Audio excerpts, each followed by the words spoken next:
Agency, a trait often associated with Undertale, an indie RPG developed by Toby Fox with the intent to create a game where the player could make choices that mattered. Following the success of Undertale, Deltarune was released, a game that shares many similarities with Undertale, like in its combat and humor. Undertale's gameplay focuses on your decision to kill or spare, and the impact it has on the outcome of the narrative. What if the option to kill or spare had no further impact? What if your choices had no meaning? What if the illusion of agency had a meaning? Unlike Undertale, the actions you take have little to no impact on the overarching narrative, serving as a reminder that the big choices you make are no more than just a facade. Released in 2018, Deltarune tells the story of a human teenager, Chris, who is destined to save the world with her monster friend, Susie, and a prince from the Dark World, 𝘰𝘀. The player encounters various monsters through their journey through the Dark World, as they decide how to end the battle, by either hurting or pacifying them. Unlike Undertale's meaningful choices, either option concludes the battle without resulting in a significant consequence. The combat became more similar to RPGs like Final Fantasy, and contrasted other RPGs like Earthbound, which was a large inspiration in the creation of Undertale.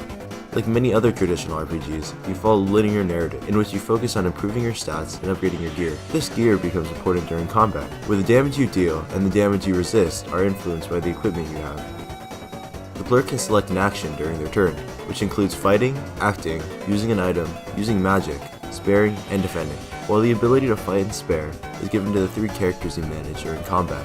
They each have their own acts or magic abilities that are unique to them. Susie uses magic that deals increased damage, while 𝘰𝘀 uses magic that restores health to allies.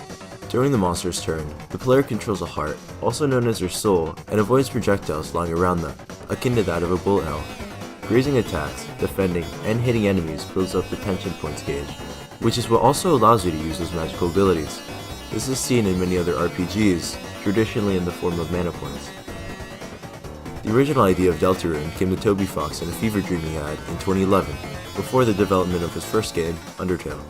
He eventually switched gears to focus on Undertale, as he believed, due to several factors, that Deltarune would be more challenging to produce. Some of the music was recycled for Undertale, which eventually became boss music. Several of the characters were inspired by a collection of playing card designs by artist 𝘠𝘠𝘠𝘠, notably Lancer and the King. The primary artist for Deltarune, 𝘠𝘠𝘠𝘠, came up with Susie's design after playing Phoenix Wright Ace Attorney. Surprisingly, Susie's design was based on 𝘰𝘴𝘀, a character known for being cute and nice. Her design eventually regressed to that of a thug, as illustrated by her design in-game. For the sake of this analysis, I'll only be examining the first chapter of Deltarune. Less agency generally leads to a more focused narrative. This is the reason most playthroughs of an RPG follow a similar story, while a sandbox game has more variance in its experiences it offers. As illustrated in Undertale, it is not impossible for an adventure in an RPG to branch off into different paths, but it is easier to tell the narrative the developer had in mind if all the paths lead to the same endpoint, like in Deltarune. Stories don't need to have multiple endings. It's okay for a story to lead to a single conclusion. What is the point of choice if everyone picks the right one? Out of Undertale's 93 endings, most players only ever encountered a couple of them. The true passive route, likely the most commonly experienced one, is the morally righteous path, in which the player befriends many of the monsters and spares all of them. When asked if Deltarune will have multiple endings, Fox replied, no. No matter what you do, the ending will be the same. With the expectation fans of Fox's previous works held, they thought that the decisions they decided upon would shape the story. Instead, these decisions would only shape their story. While the impact of the overall narrative cannot be changed, the individual journey can. The small decisions you make, the little interactions you have, makes one's experience feel more personal, taking away actions that don't take away from the adventure. Unlike Undertale, you are no longer able to kill the monsters. Once their health becomes critically low, they run away. Players with motivational alignments of power fantasies are unable to experience them because the player is unable to gain XP and in turn, unable to gain levels. Despite this, if the player continues to hurt the dark mirrors they encounter, there won't be a huge crowd to overthrow the king towards the end of the chapter. Instead, Susie pacifies the exhausted king by putting him to sleep. Even if you had wanted, you were unable to kill the king in either path. Even though the means to exit the Dark World were different, the end result remains the same, as Chris and Susie make their way back to the real world. The likelihood for the player to experience narrative immersion lowers, as the way they wanted to unravel the story has been taken away. This is demonstrated through the genocide route, in which you are unable to actually kill anything.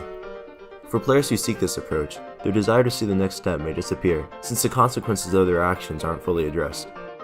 This creates a divide between the player and the system, where the goal of the player isn't supported by the underlying computational model of Deltarune.